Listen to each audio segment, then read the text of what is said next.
Varsity పోస్టుల అభ్యర్థులపై అనర్హత వేటు యూజీసీ పే స్కేల్ నిబంధన కారణంగా భారీగా నష్టపోయిన వైను ప్రొఫెసర్ అసోసియేట్ ప్రొఫెసర్ పోస్టులకు బ్యాంక్ స్టేట్మెంట్లు రిటర్న్లు ఉండాలని రూలు ఫలితంగా 90% మంది అనర్హత అన్నటువంటి వార్తని హైలైట్ చేశారు.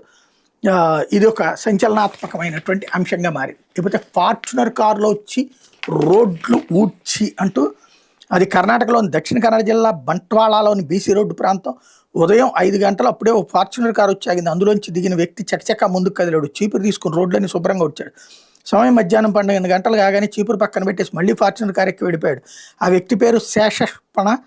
బంట్వాళలో పౌర కార్మికుడు.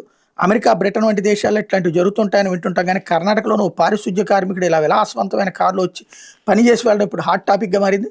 శేషప్పన 1996లో ₹50 కూలి కోసం పౌర కార్మికుడిగా చేరాడు. కొంతకాలానికి పర్మనెంట్ ఉద్యోగం అయ్యాడు. 3వ తరగతి వరకే చదివిన శేషప్పన ఒకనొక దశలో మద్యానికి బానిసయ్యాడు. 2005లో బంట్వాళ ఎస్ఐ బేలియప్ప మాటల స్ఫూర్తితో మద్యం మానేశాడు. రోజు మధ్యాహ్నం వరకు పౌర కార్మికుడిగా పనిచేస్తాడు. ఆ తర్వాత పశువుల పెంపకం చూసుకుంటాడు. దీని ద్వారా నెలకు 40,000 సంపాదిస్తాడు. ఈ క్రమంలో తొలుత ఆల్టో కారు కొన్న అతన్ని కొందరు పారిశుద్ధ్య కార్మికుడికి కారు ఎందుకని ఎగతాళి చేశారు. అయినా పట్టించుకోలేదు. కొన్నాళ్ళకి స్కార్పియో కొన్నాడు. పాత కారును విక్రయించి మళ్ళీ లోన్ తీసుకుని కొత్త కారు కొనడం అలవాటుగా మారింది. ప్రస్తుతం ఫార్చునర్ కారు కొనుగోలు చేశాడు. పౌర కార్మికుడు శేషప్పన మీడియాతో మాట్లాడుతూ, జీవితంలో ఎన్నో తప్పులు చేశాను. మద్యానికి బానిస ఎన్నో కోల్పోయాను. తండ్రి చనిపోయినప్పుడు అంత్యక్రియలు చేసేందుకు కూడా డబ్బులు.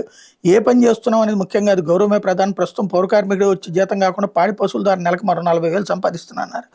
నాకు ఇష్టమైన కారులో తిరగడం సంతోషంగా ఉందన్నారు అన్నటువంటి వార్తని హైలైట్ చేశారు.